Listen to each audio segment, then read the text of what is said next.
बहुत पेशेंट्स आते हैं खांसी के साथ।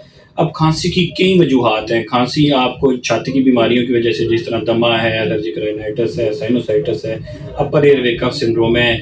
इसके अलावा कुछ और कंडीशंस होती हैं जिससे आपको खांसी होती है। हार्ट की डिजीज़ हैं, हार्ट फेलियर है, वाल्वुलर डिजीज़ है, उससे भी खांसी हो सकती है। और एक कंडीशन दवाइयों से होती है, मैदा ख़राब है जिसे आप गर्ड गैस्ट्रोइसोफेजियल रिफ्लक्स डिजीज़ कहते हैं, उससे भी खांसी हो सकती है।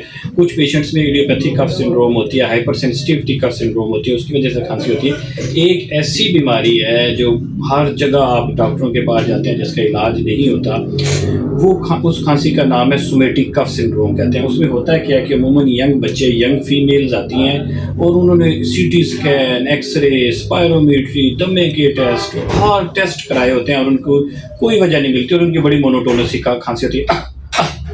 इस तरह करके वो खांसी हर वक्त करते रहते हैं और अमूमन यंग बच्चे होते हैं। होता क्या है, ऐसे कहते हैं कि जब आपने सारी दूसरी काजेज जो मैंने पहले बताई हैं वो रूल आउट कर ली, तो आपने इस खांसी को ज़रूर सोचना है।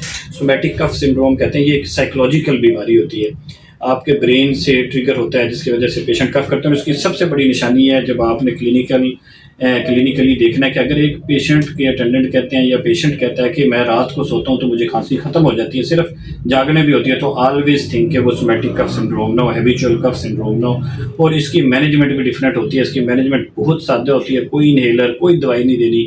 आपने पेशेंट को अच्छा सा काउंसल करना है, उसकी रेस्पिरेटरी काउंसलिंग करनी है, कुछ थेरापीज़ होती हैं, रेस्पिरेटरी थेरापीज़ वो करते हैं। जब भी ये सिम्टम्स मिले तो आपने किसी अच्छे पल्मोनोलॉजिस्ट को दिखाएं, वो उसकी बड़ी आसान सी थेरापीज़ बताएगा। दवाइयों की ज़रूरत कुछ नहीं होती इसमें, सिवाय उन थेरापीज़ के आपको किसी चीज़ से फ़र्क नहीं पड़ता। और जब आप वो करना शुरू कर देते हैं तो ये सोमेटिक कफ सिंड्रोम जो है, ये जो खांसी की एक वजह है, ये अमूमन गायब हो जाती है। और ये बहुत कॉमन है और बहुत नेगलेक्टेड है। और अमूमन कफ वेरिएंट अस्थमा करके या दूसरी बीमारियां करके इनको इनहेलर के ऊपर लगा दिया जाता है।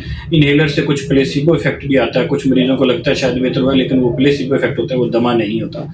तो इस खांसी का डायग्नोसिस सारा क्लिनिकल है, एग्जामिनेशन और हिस्ट्री बेस्ड है, और इसका इलाज भी बहुत आसान है। तो ये एक सोमेटिक कफ सिंड्रोम अगर आपको हो तो अपने डॉक्टर से ज़रूर करें। Thank you.